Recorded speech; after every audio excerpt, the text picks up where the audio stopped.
Yeah. How do we check in? How do we ensure that we're meeting those goals? And it's also really great that the employer side was willing to say, what can we do to adjust? What can we do to make sure that we're meeting your needs? It's unlocking what is that individual's potential by just being willing to change the way that you deliver information or communicate to match that candidate's needs.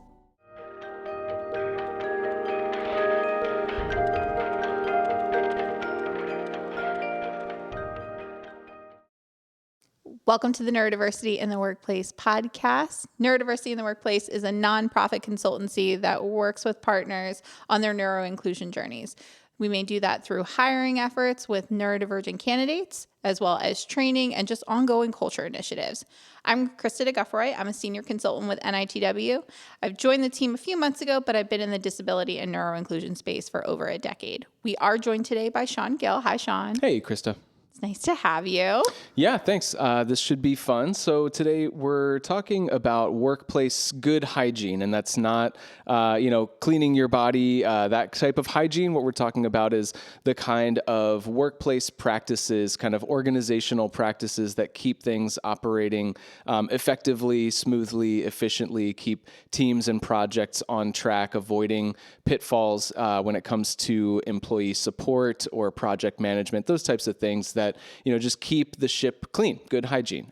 So one example that I wanted to share, we're going to start with a partner that I've been working with for a couple of years, and we have really made a lot of progress growing their program from, a small hiring pilot, training different teams, kind of building an awareness and culture internally. And through doing that over the course of several years, we've had a number of hires join that company. And, every employee has a different journey. Some really hit the ground running and excel and contribute a lot right away, and that's awesome. And we've definitely had that at this company. And other people take a little bit of, kind of finding their place, settling in, figuring out their work style and negotiating, how that looks with their manager's management style, and, finding the right hygiene for that individual or that team. And in this case, I think this is a really good learning example that we learned a lot from, and I think the employer did as well. So in this particular example, an individual was getting acclimated to their role, getting trained up on the responsibilities of that role. And after a number of months of kind of doing training, doing shadowing, kind of testing out, increasing this individual's level of independence and responsibility on the expected tasks in the role, they weren't really reaching the expectations that the manager had. And that was communicated both to the individual as well as to their success coach from our team who was actively working with this person. And, it was expectations not met. And I think in some cases that develops to what we would call like a boiling point, which you don't want to get to. In this case, though, the communication was really proactive. It was really clear. It was from all sides of that manager, employee, and coach triangle. And, it did lead to a performance improvement plan for that individual. PIP. The dreaded PIP, which is dreaded for some people. It gets a bad rap, and I think that that generally comes from bad implementation of a PIP, because a PIP is meant to be a corrective plan, right? It's not meant to be what it's often seen as and sometimes used as, which is a firing plan. Yeah. Well, let's unpack that a little bit, because I think you're spot on. Before working for NITW, I worked in corporate finance for over a decade, and the dreaded thing is a PIP. Whether you're the employee receiving the PIP or you're the manager that is giving a PIP, it's one of those things where it seems like, can I turn this around? And it sounds like from the conversation around neuroinclusion and good hygiene, a PIP should be something that in the event that it's delivered, it shouldn't be a surprise, right? Because we're talking about having that feedback and everybody knowing whether or not the candidate's meeting expectations. So maybe can we dispel some of those myths around a PIP being this ultimately bad thing? Right. Yeah. I think that would be great. And hopefully in dispelling those myths, we can make more PIPs not a bad thing because, yeah, sometimes they come as a surprise and that doesn't set the individual up for kind of succeeding on that. And therefore the manager's not going to see that improvement or get what they need. But a PIP, I think for it to not be a surprise needs what was going on in this scenario, which is active communication. Because if the expectations are known, if observations are known and shared pre-PIP, then that PIP is not, hey, surprise, you're on a PIP. We don't like what you're doing. It's, hey, you know that you're not meeting these expectations. Let's make a plan to change course there. Yeah. And from your experience, and maybe you can share from this partner, how was the delivery of the PIP then turned into either a positive course correction or maybe a not so positive conversation where the employee and the manager had decided to part ways? Yeah.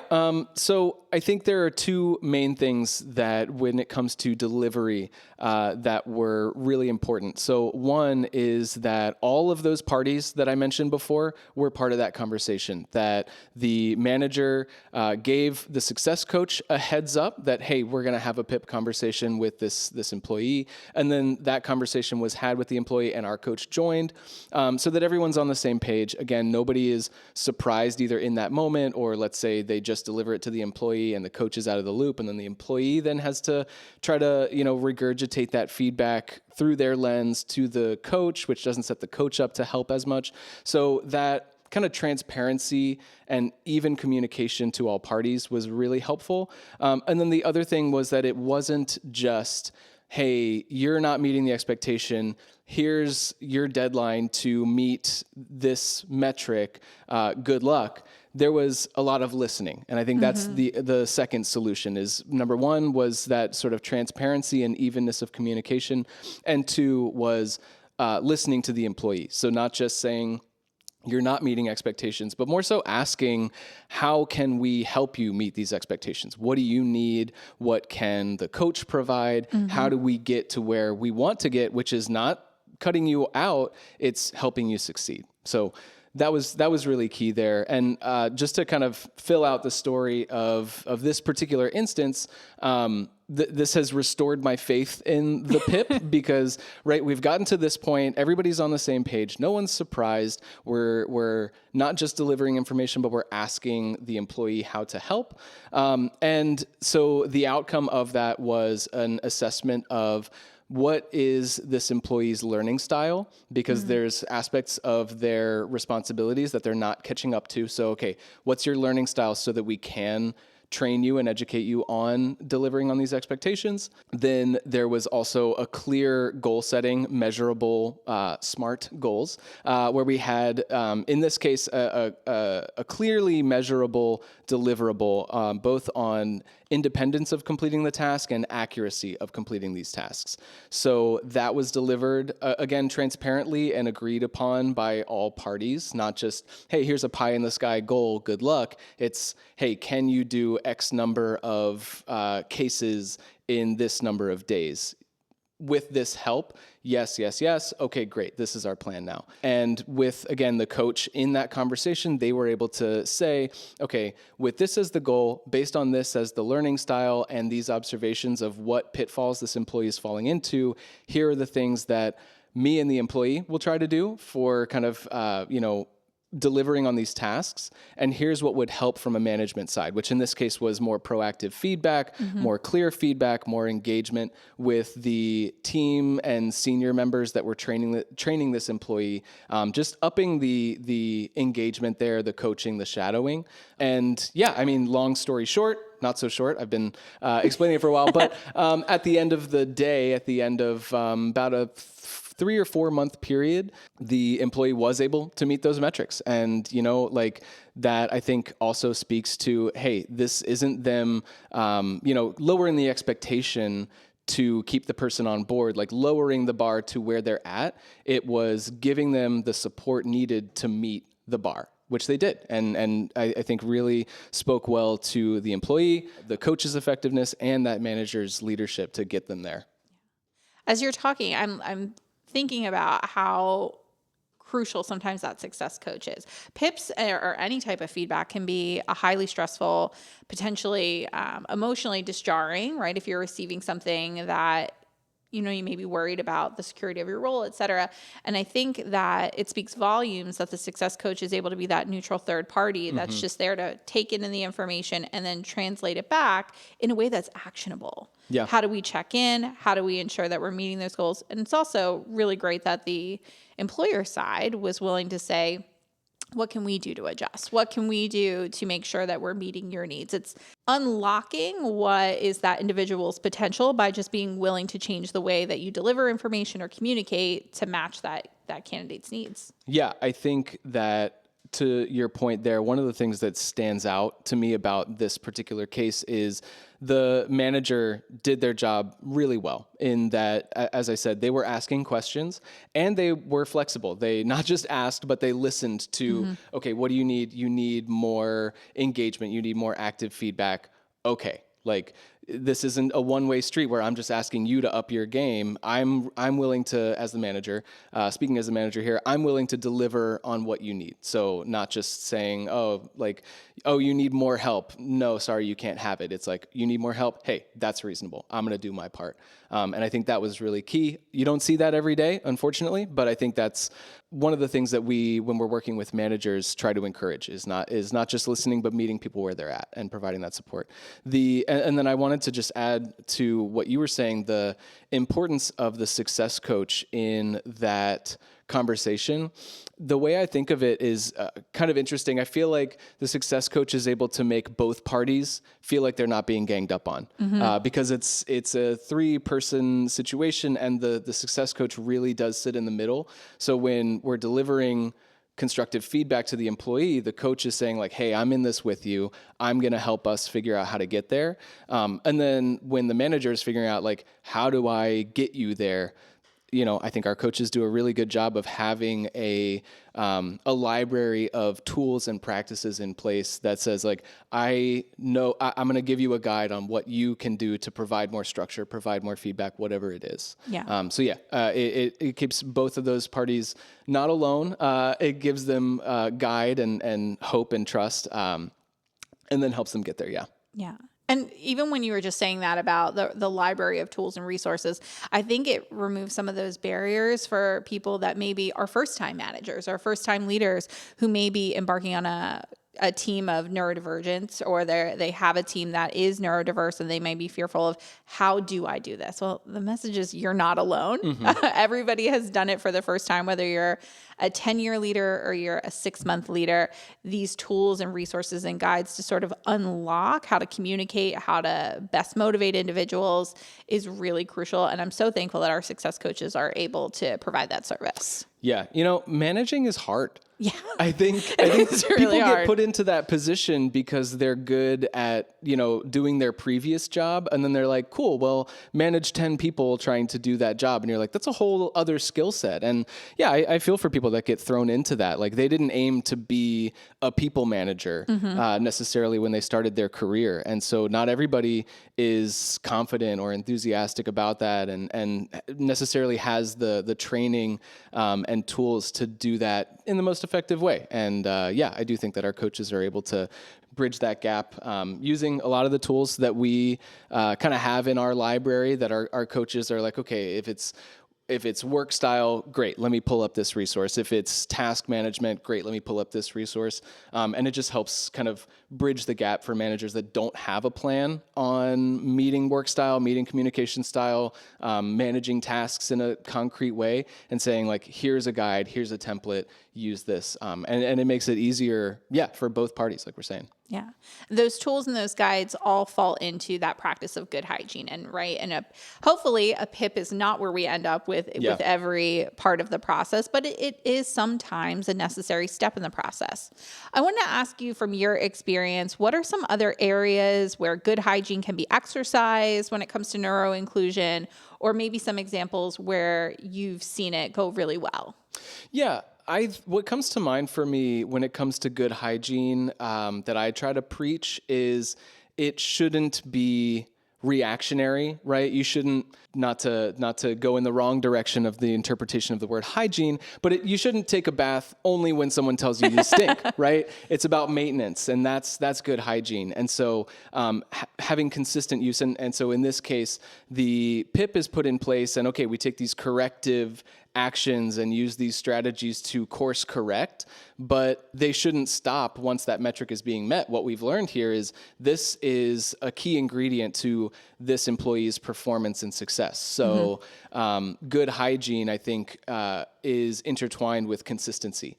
So consistent use of any of the tools that I've mentioned or that we have in our resource, whether that, again, is like task management in an organized way, whether, your team has a platform like Jira or something, where a lot of times we step in because a team doesn't have a task management structure. And we're like, here's literally an Excel sheet and you can just list things and communicate them on a consistent weekly basis. Or, that's sort of the bare minimum of structure, but even that is more than some teams have.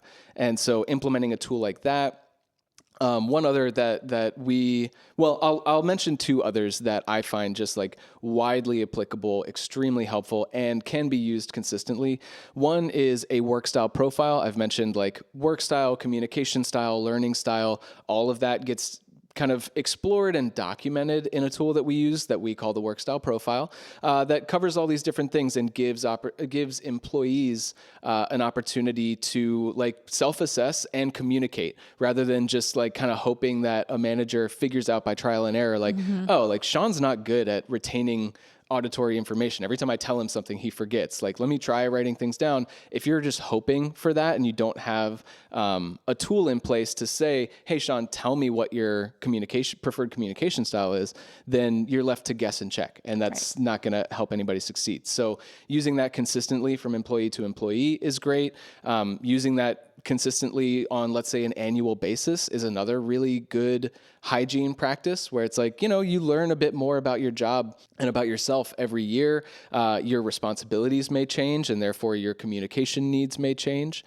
So that would be the work style profile. And then the other tool that we use sometimes is a like role expectations sheet. We also have called it like our onboarding guide, because it first gets implemented, and I think most critically in the onboarding process. When somebody is new to the role, they're getting acclimated, they're learning the responsibilities and tasks, and learning the culture of the team.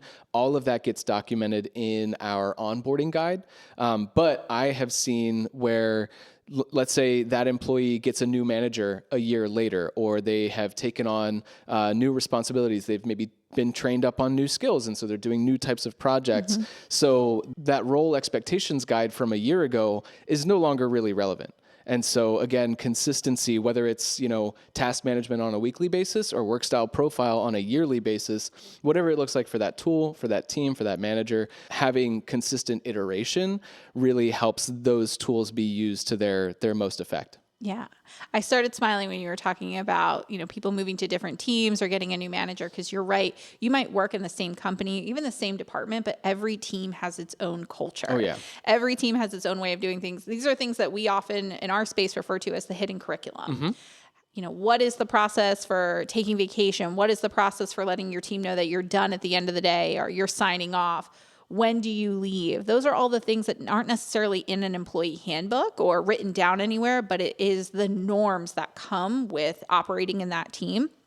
And I think in our conversation around good hygiene, understanding what that team's hidden curriculum is part of it. And doing check-ins to see if that culture is still the same. I know for a lot of our clients, a lot of their cultures changed when people started returning to office, or when we moved from fully remote to hybrid. So these things can happen whether at the company level, department level, individual team level, but understanding hidden curriculum is such a big part of it. Yeah, it's tough because culture is so abstract and it's so ever changing.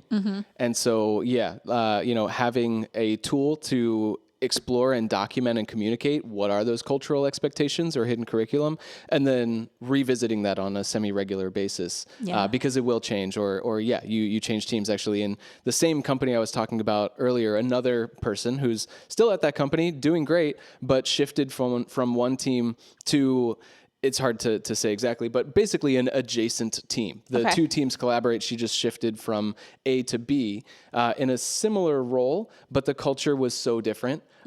It went from relatively minimal communication to sort of an above and beyond communication team. And that was really jarring for her to say like, oh, my manager's mad at me and I have no idea why. And it's like, oh, because on this team, if you don't like say, hey, good morning, then they think you're MIA. And that never would have happened on team A, and it wasn't communicated at first on team B until, hey, we're realizing there's a disconnect. Let's take a look at the culture. Let's take a look at the unwritten, unspoken expectations that you have that you didn't tell anybody when you brought this person onto the team. And now that we've taken a look at that, we realized that it was basically a miscommunication, a misunderstanding of expectations. But if they didn't, right, if they hadn't checked in on that, these things can continue to fester where it becomes maybe an issue of employee engagement. Oh, yeah. So it is such a crucial thing to stop and revisit those and check in, because we don't want to end up in a situation where we may be on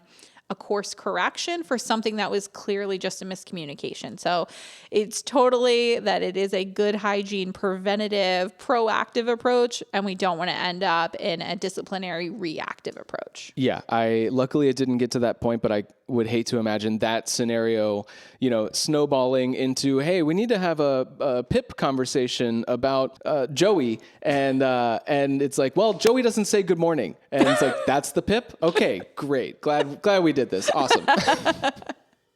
Well, thank you so much, Sean. This has been really informative, and I look forward to continuing the conversation. Awesome, thanks a lot, Krista.